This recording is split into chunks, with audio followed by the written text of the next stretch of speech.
Hey everyone, and welcome to this explainer from the Foundry by Forge College. Now, in our previous lesson, drafting a structured summary, you guys put in some serious heavy lifting.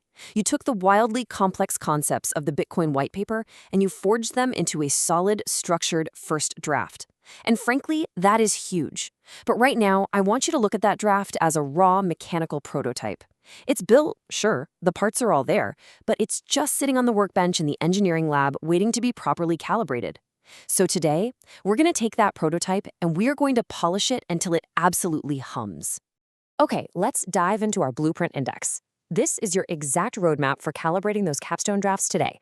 We'll be hitting 1. From draft to blueprint, 2. The AI precision tool, 3. The iterate and validate loop, 4. Integrating peer feedback, and finally 5, our quality assurance checklist. Let's get into it.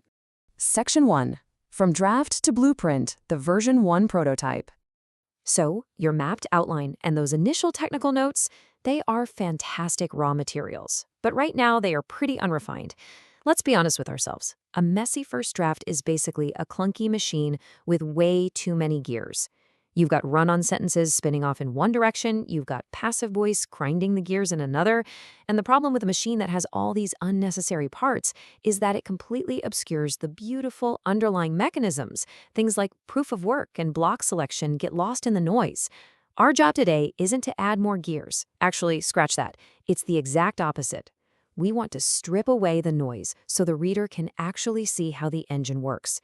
And here is the high-level engineering path we're going to take to fix that. Step 1, well, you've already built the draft. Step 2, we iterate with AI to tighten up our explanations and get that narrative flowing smoothly. And step 3, we validate our metrics to make sure we are maintaining strict technical accuracy at every single step. We are definitely not guessing here, folks. We are engineering clarity. Moving right along to Section 2, the AI precision tool. It's time to calibrate the machine. Okay, I really want to reframe how we think about artificial intelligence in this drafting process. Listen to me on this one. It is not a magic wand. It's a high-powered precision tool, and it requires strict user calibration. Because if you let an AI just run wild without any constraints, it might try to be so helpful that it accidentally hallucinates away the entire concept of mining. I mean, seriously, it's like using a chainsaw when what you really needed was a scalpel. You risk shearing off load-bearing gears, those essential technical keywords that actually make your summary accurate in the first place. Now, to prevent that whole chainsaw effect, you need a highly structured starter prompt. What's really interesting here is the exact framework we use to keep the AI perfectly constrained. We give it super specific parameters. We state the context, we define the audience, we give it one singular goal. And most importantly, we dictate exactly what format we want the output to be in. Essentially, we're putting the AI on rails. Notice how we demand these 4 specific outputs: a concise rewrite, alternate transitions, inline edits, and a one-sentence rationale. Why do we ask for these separately? Well, because separating these edits allows you, the human engineer, to accept only the absolute finest-grained suggestions. If the AI's full rewrite is just too simplistic, fine, you reject it. But hey, you might still want to snag one of those inline edits that brilliantly fixes a clunky passive verb. See, you remain in total control of the assembly. Section 3, the iterate and validate loop. Welcome to quality assurance. This right here is our QA testing phase, because it's not enough to just blindly apply an AI edit and hope for the best, right? We have to ruthlessly validate those changes. And this brilliantly illustrates how we actually measure success. Look at the pre-edit sentence. It was a rambling 22 words. Post-edit? It's a sleek 15 words, easily hitting our target of being under 18. But more importantly, look at the key words. Proof of work remained perfectly intact. The AI didn't dumb it down to computer puzzle or something silly. It kept the technical precision while dropping the sentence weight. And that is the concrete target goal I want you all aiming for: reducing your average sentence length by 15 to 25%. We want to make this text punchy, we want to make it accessible, but, and this is a massive but, you absolutely must achieve this reduction without dropping essential terminology. Words like Merkle trees, proof of work, timestamping, those have to stay. Let's actually look at a side-by-side comparison to see this in action. Version 1 says, the proof of work is a complex system that makes miners work hard to add blocks. Okay, it's clunky, it uses a weird subordinate clause, and honestly, it's pretty vague. Now look at version 2. Proof of work aligns minor incentives to securely timestamp blocks. Boom. It's shorter, it's sleeker, and it is far more technically accurate. We just swapped out all that fluff for pure precision. All right, section 4, integrating peer feedback.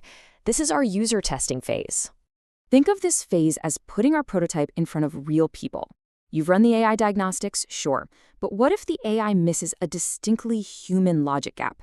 Look, an AI can fix your grammar all day long, but it very often cannot spot missing structural glue.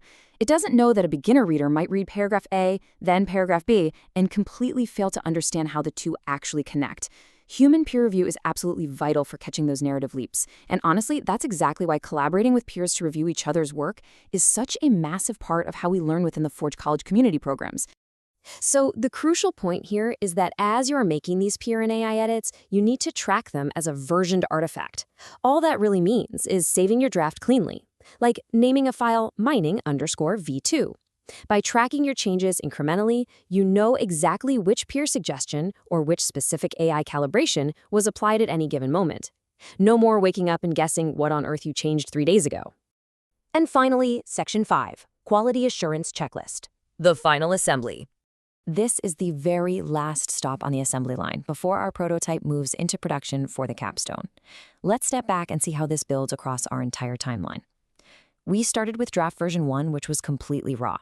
Next, we applied our highly constrained AI edits to tighten up the bolts. Then, we integrated human peer feedback to ensure the logic actually flows for a real reader. And only once those 3 steps are completed is the draft truly capstone ready. So before you finalize your summary, I want you to run it against this concrete checklist. 1. Have you incorporated at least 1 peer suggestion? 2. Have you applied at least 2 distinct constrained AI edits? 3. Are your narrative transitions clearer now than when you started? And 4, most importantly, are all those critical technical terms perfectly preserved? If you can check all 4 of those boxes, you have achieved incredible pedagogical clarity. Which leaves me with one final, provocative question for you. Is your machine calibrated and ready for production? Because you now have the tools, the metrics, and the exact process to take a messy draft and turn it into an absolute masterpiece of technical explanation. So take these frameworks, go refine those drafts, and build something incredible. And hey, I highly encourage you to head over to forge.college to explore more Web3 educational resources, courses, and tools to help you on this journey. Thanks for joining me on this explainer, and happy building.